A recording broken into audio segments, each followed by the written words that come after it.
Hello again and welcome back to OSCHERSLEBEN for round 16 and 16 of the World Touring Car Championship in Germany in the OSCHERSLEBEN Motorsport Arena, as they call it. It's a beautiful small circuit with very good viewing for the spectators. We have a huge number of Chevrolet fans today, with about 1,800 guests of Chevrolet Germany. They have their own grandstand in front of the start-finish line and a big hospitality tent where the drivers have been welcome as well. That shows how close the WTCC is from the general public and from the product itself, with a full Chevrolet range exposed outside and ready to go for a demonstration lap a little later on the racetrack. Anyway, it's time to watch race 1, where the three Lassettis, thanks to the success ballast given following their victories in Portugal and Sweden recently, are not at the top of the grid. Alain Menu is on P5 after a good effort in qualifying yesterday. Rob Huff will start from P13 and Nicola Larini is in P19 on the starting grid. Let's see how race 1 develops from there, with a rolling start as usual.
So end of race 1, unfortunately not a very good race for the Chevrolet team this weekend, with Rob Huff, the only one to finish in P12 after quite a chaotic first race, especially at the start. Come and have a look at Nicola's car.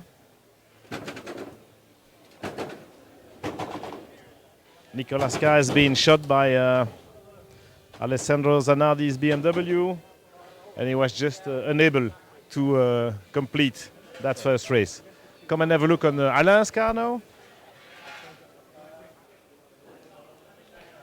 Well, Alain's car has been repaired during the race, but unfortunately he was P4 in the first corner before being hit from the back. And that was it.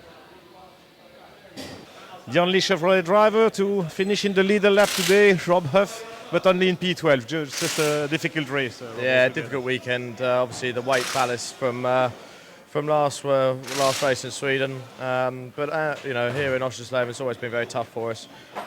It's probably our worst circuit of the year where the car's concerned, and yeah, we just struggled. I mean, as anticipated, there was lots and lots of accidents at the start, and just managed to avoid the best part of it. Had a few knocks and dinks. And then on the restart, just ran wide into turn 1, my own fault, mistake made myself. And then Tillman's got past me. Then Russian guy in the green, Leon, just pushed his way past me. But I managed to get him back 2 or 3 laps later. And then, yeah, just managed to pull a gap and stayed in 11th or 12th. So hard weekend so far, and I think it's only going to get harder. After a good start where Alain Menu was from P5 on the grid to 4th, maybe 3rd position. Big accident at the first corner. Alain, what happened?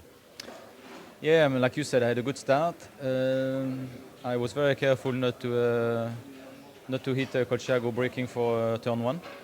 And the 2 Seats in front went a bit straight on.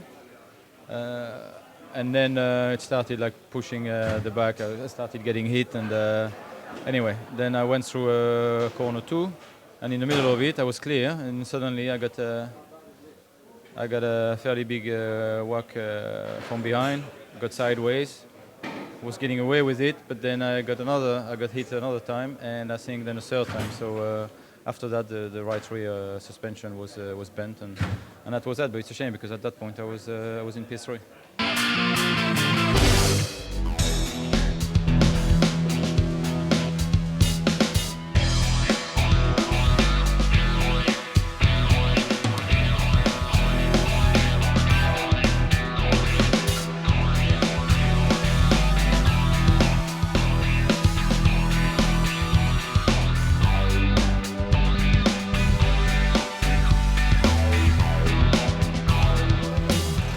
In a few minutes now the start of race 2, a standing start with Rob Huff, the first Chevrolet on the grid, on the 6th row of the grid.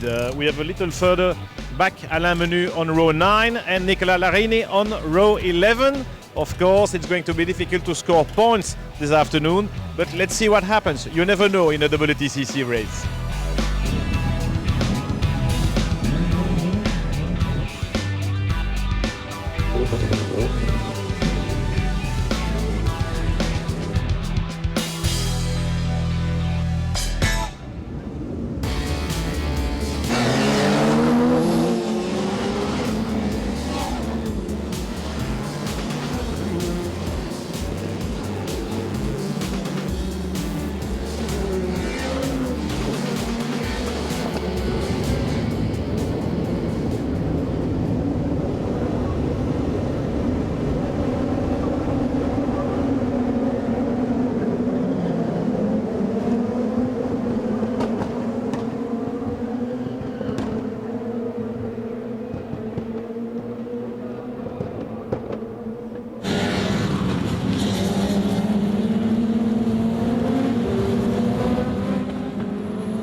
And it's BMW who is winning race 2 with Augusto Farfus Jr. after Seat and the diesel car of Ivan Müller this morning. Rob, finally a very good, strong performance in that second race. You were not so optimistic, but finally you are in the points. Yeah, it's nice to obviously salvage some points this weekend. I think that's 3 points we got for that. So yeah, pleased with that. I think that was the most we could have expected from this weekend, from where we qualified. Such a difficult circuit to overtake on, but managed to get 2 or 3 off the start and then made some good moves around the track.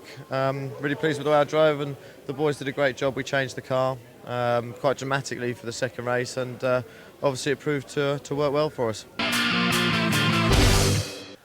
Not the best weekend for the Chevrolet team this time, Eric, but we knew that the OSCHERSLEBEN track maybe was not the best place for the cars here. No, but we had some expectations because in the winter testing we were on the pace here. We've been hit very hard by the crash in the first lap with both cars from Nicolas and Alain, and that has really cost us the overall performance of the weekend, because when you see the pace and the good race from Rob in race 2, I think in a way it shows that there was some potential, and we didn't have the opportunity to grab the chance, and but that's the name of the game, I guess. So next time out is Brands Hatch, of course. It's a particular place. It's kind of a home race for the whole RML team. What can you expect there? Well, if you remember, that's the place where we won the first race last year. So we really felt comfortable at home. With the results we had this weekend, both Alain and Nicolas will lose 10 kilo for Brands Hatch. So we now have to get everything prepared for the next event, and let's see what Brands Hatch brings. Okay, another 4 weeks time to see if Chevrolet can come back in the winner's circle. That's it for OSCHERSLEBEN this time. See you next time, then 22nd and 23rd of September from Brands Hatch in England. Bye-bye for now.